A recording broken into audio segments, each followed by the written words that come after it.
नमस्कार, equality news में मैं शैला आप सभी का स्वागत करती हूँ। आइए देखते हैं प्राइम टाइम बुलेटिन में कुछ प्रमुख खबरें।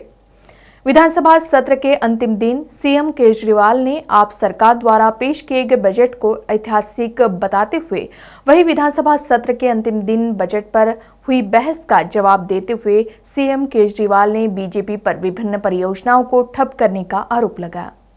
मुख्यमंत्री अरविंद केजरीवाल ने रविवार को कहा था कि कट्टर देशभक्ति, कट्टर ईमानदारी और मानवता आप पार्टी की विचारधारा के 3 स्तंभ है और यह मेरी सरकार द्वारा पिछले सप्ताह पेश किए गए 2022-23 के रोजगार बजट में परिलक्षित होता है।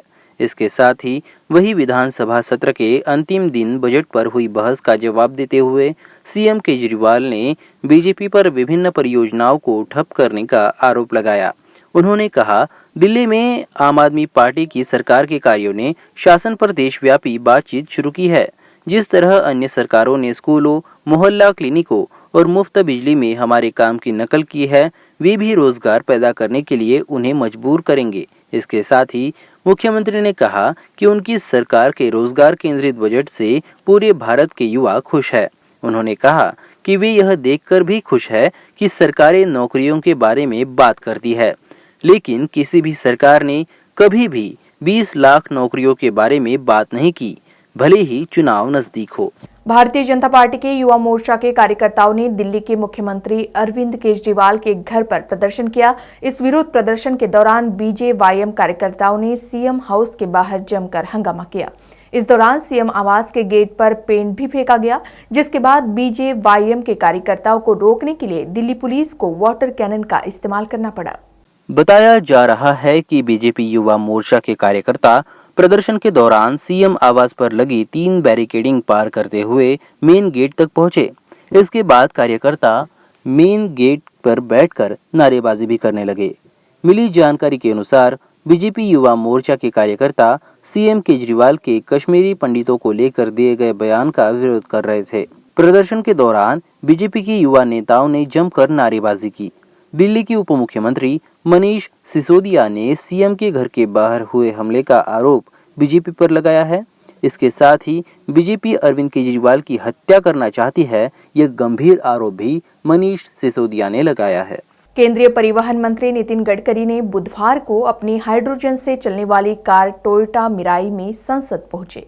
गडकरी पेट्रोल डीजल को छोड़ फ्यूल के नए ऑप्शन की हमेशा बात करते रहते हैं और अब उन्होंने हाइड्रोजन कार चलाकर बता दिया है कि फ्यूल का फ्यूचर हाइड्रोजन ही है।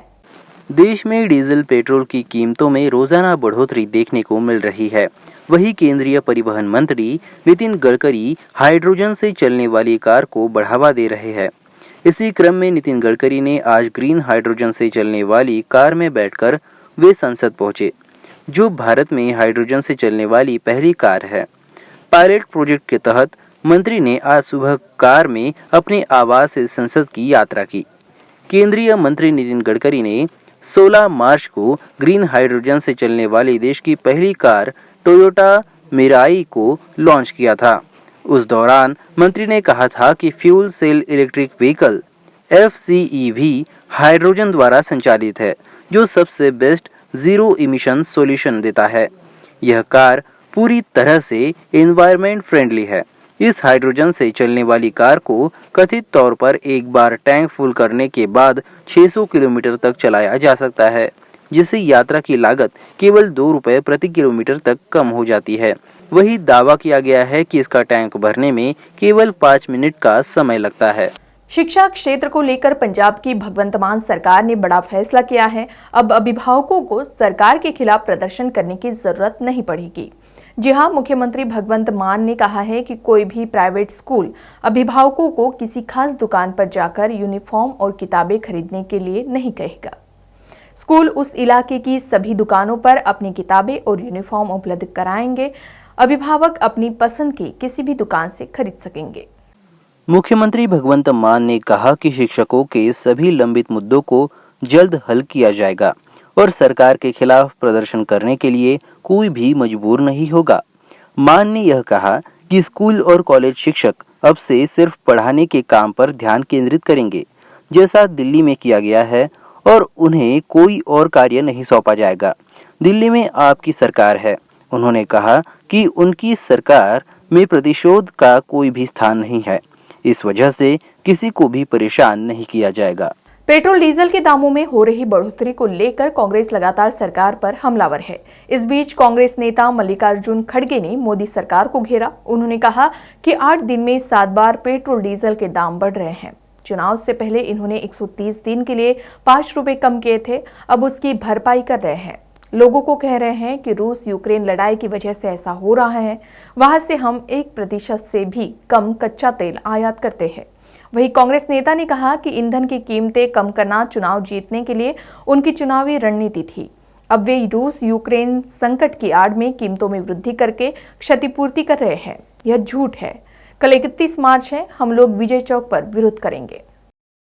महाराष्ट्र में बंगाल सीएम ममता बनर्जी ने केंद्रीय एजेंसियों के दुरुपयोग पर बीजेपी को घेरा तो एनसीपी सुप्रीमो शरद पवार ने दीदी का समर्थन किया। उन्होंने कहा कि राजनीतिक बदला लेने के लिए भाजपा सीबीआई ईडी का इस्तेमाल कर रही है। विपक्षी नेताओं को निशाना बनाया जा रहा है। मीडिया रिपोर्ट के मुताबिक राष्ट्रवादी कांग्रेस पार्टी की राष्ट्रीय कार्यकारिणी की बैठक में शरद पवार ने केंद्र सरकार के खिलाफ मोर्चा खोलते हुए कहा कि जांच एजेंसियों के कथित दुरुपयोग हो रहा है। बीजेपी के खिलाफ ममता बनर्जी के खिलाफ बोलने पर ममता की अपील का खुला समर्थन उन्होंने किया है। शरद पवार ने कहा कि बीजेपी अपना प्रतिशोध लेने के लिए सीबीआई, ईडी जैसी केंद्रीय एजेंसियों का इस्तेमाल कर रही है। मध्य प्रदेश में एक बार व्यापम का जिन बाहर निकल आया है। प्राथमिक शिक्षक भर्ती पात्रता परीक्षा और पुलिस आरक्षक भर्ती परीक्षा को लेकर व्यापम, जिसका नाम बदलकर प्रोफेशनल एग्जामिनेशन बोर्ड कर दिया गया था, एक बार फिर विवादों के घेरे में आ गया है।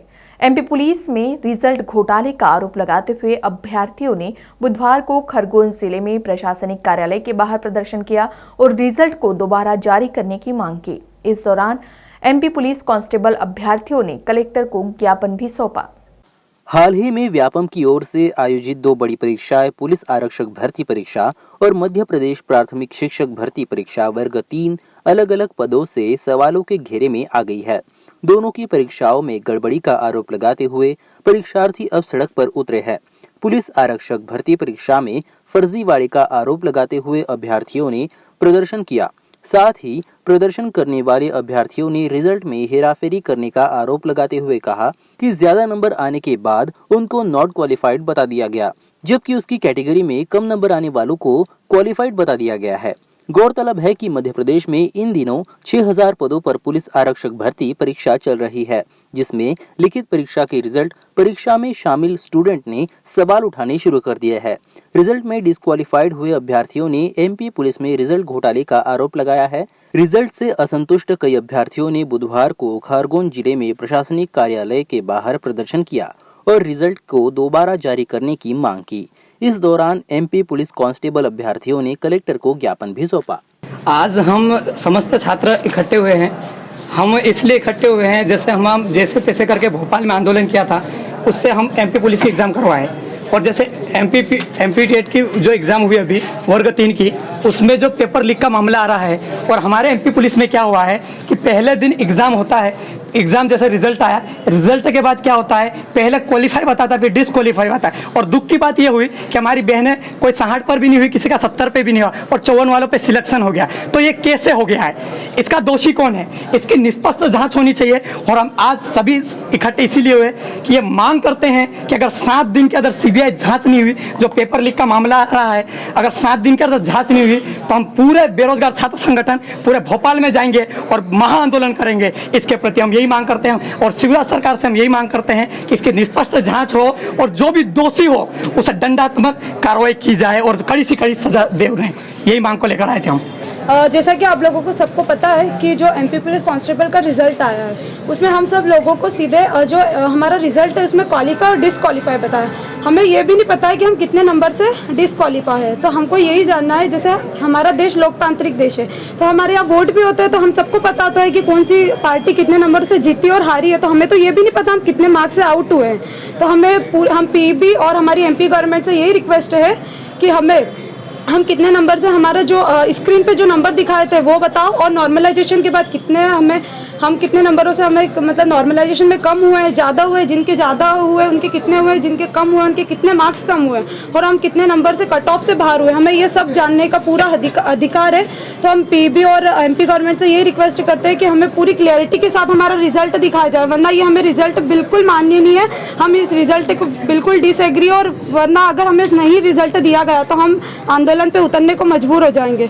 तो प्लीज़ एमपी गवर्नमेंट और पीबी से रिक्वेस्ट है कि हम सब बच्चों के लिए एक पूरे हित में अच्छे से रिजल्ट। प्राइम टाइम बुलेटिन में अभी के लिए बस इतना ही। खबरों की अधिक जानकारी के लिए आप बने रहिए इक्वालिटी न्यूज के साथ ही अन्य खबरों के लिए आज ही इक्वालिटी न्यूज के फेसबुक पेज को लाइक और फॉलो करें और यूट्यूब चैनल को सब्सक्राइब करना ना भूलें।